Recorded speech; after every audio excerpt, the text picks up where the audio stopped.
can you give us some things to think about or to get ourselves in better situations of wealth possibilities? If we're looking for wealth possibilities and we don't see any, okay, we have to then do some personal work. I feel that then we have to look into ourselves to find out why we're not seeing those possibilities, okay? So then there's some personal habitual work that has to be done. We have to change the habit of being ourselves and doing the same old, expecting different results, okay? So basically what I would suggest anyone to do first that's looking to actually make a leap or turn a corner in their success model, and that would be to actually look at a list and ask themselves first, what do they think is stopping them? Okay. And then to write an answer to each one of those particular answers. How would you resolve that? Okay, and then get some reality, get some real reality here. What are you doing to block creativity? Because here's the thing, with science, there's, it's so easily proven now. You live in a field of infinite possibilities. You exist in that field of possibilities. So if you're not perceiving them and intuiting them, okay, then there's something within you that's actually not allowing you to see that. So then you have to start looking, do you have some self-worth issues? Do you have anger? Has someone actually betrayed you? Are you beaten up on yourself? People, Louise Hayes did a great deal of work some time ago and actually helping people look at how they were hurting themselves. People who constantly had accidents or who actually bumped into tables a lot or tripped over things and actually inflicted different what they would consider accidents, okay?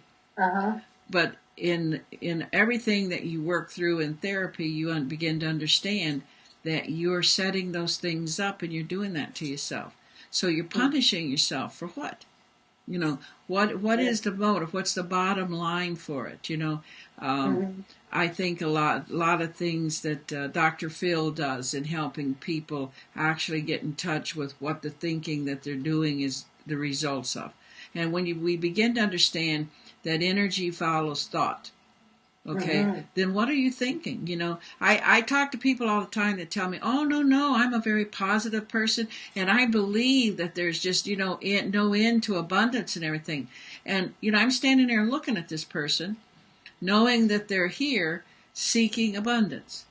And they're telling me that they know this. It's sort of like the story of the old sage that's pouring the tea and says to the person, that your cup runneth over. There's nothing. In other words, I can't add any more to it because you're so full of yourself.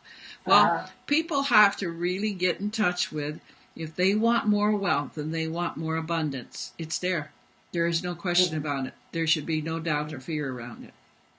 But now, the challenge being, what are you willing to do to change yourself?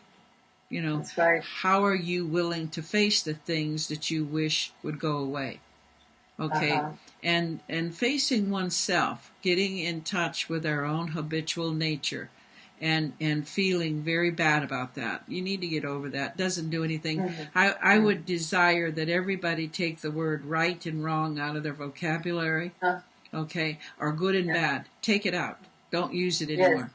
And then just know that everything that you're experiencing, you're failing forward. You have to reach out and risk and do something different in order to get something different. And that stops people. And people will swear that they're doing everything that they can. And it's like, no, you're not. You're not taking on the scary things. And if you think you know the answer, you're already defeated. Because if you really had the answer, you'd already have what you're asking for. So it's just real practical. And for me, it's like, okay, actually having a coach or a mentor, someone that will actually help confront, not confront in an aggressive, ugly way, but confront and actually bring things out in the open to help us look at that and get in touch with it and change it. Because everything can be changed. There's no sense. I have absolutely no belief in hopelessness. I do not. And I work with people who have been taught from birth or even before birth that it was a hopeless situation. They're coming into the world. Unexpected pregnancies, people don't understand that they actually are still living whatever the situation was for the parents at the time of conception. There's already an emotional movement in that, and for the rest of your life, you will have to deal with that. Okay, the growth, the fact that a child, all the time that the mother's carrying the child is actually experiencing her environment and her emotions. Okay, and then at birth, it's moved into a larger field of all those emotions with everything else in the world. Okay, so up until we're about 7 years old, we remain pretty much in that theta level of brainwave, and that's kind of the hypnotic stage. So you have been programmed to what you're believing and what you're experiencing after the age of 7, 8, 9. And if you don't actually take on changing some of those habitual manners of thinking, by the time you're 35, you will actually be hardwired, which is a term in brain research, meaning your neurons will be fixed and you will continue to live that story out, So it's like, okay, well, let's get real then. What are the probabilities? They're everywhere. You are not denied anything. There's nothing that I can have or somebody else can have that you couldn't have. There's nothing you have that I can't have if I want to apply myself. You know what I mean? And so if we can actually begin to look first at ourselves and the fact that we're seeking abundance and we're asking for wealth, the first reality check there is we don't have it. And then the next reality check is, okay, let's find out why. And once we start there, the possibilities are already there. The way to wealth is already paved. That pathway is already open. How do we get an individual to it? And then that has to take in this much bigger picture. So for me, teaching and bringing people to wealth and starting up businesses, like I said, it's a natural passion of mine. I don't find that hard at all. And sometimes I'm amazed at how excruciating, painfully that is for other people. And I just have to have compassion and tolerance for that till I can get them out of that to a place to where they can recognize this is mine. I can have this, and all I have to do is this, We tend to hear stories that makes that success hard. Okay, if you find determination hard, it's going to be hard. If you find consistency hard, it's going to be hard. Do you hear what I'm saying? If you find perseverance hard, it's going to be hard. But then why can't those things be virtues that actually make it work? Then it's the same difference when I see people going through stress. And I just went through a big wedding preparation with a friend of mine. And I mean, she had to start taking Valium. And so when I got to get with her, I said, okay, you're acting kind of flaky. What's wrong? She goes, oh, it's just the Valium. And I said, why are you taking Valium? Well, I was so stressed over this wedding. Stressed. You have been wanting this girl to get married forever. You're so excited, you're jumping out of your skin. It's not stress, it's excitement, And you finally see it happening, and you love the man that she's chosen.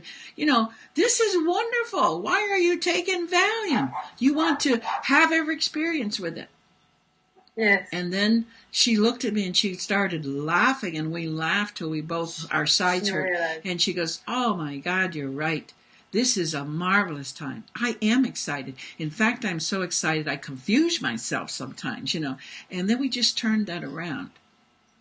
And she got off that Valium. So sometimes it's just us taking a look at a different way of seeing something. Different angle. And we can't grow without challenges, Claire. If it's the same old thing, you're going nowhere. If you're comfortable, you're going nowhere. So that challenge makes you feel just a little uncomfortable. So why are you uncomfortable? Well, basically because you never did that before. That's right. It's not dangerous. It's not going to harm you or anything. You just didn't do it before, so it's uncomfortable. And like when you started your homeopathic studies and looking for your doctorate in the healing ways, you had to feel some sense of intensity because it's like, oh, goodness, can I do that? There's a whole lot here to learn. That's uncomfortable.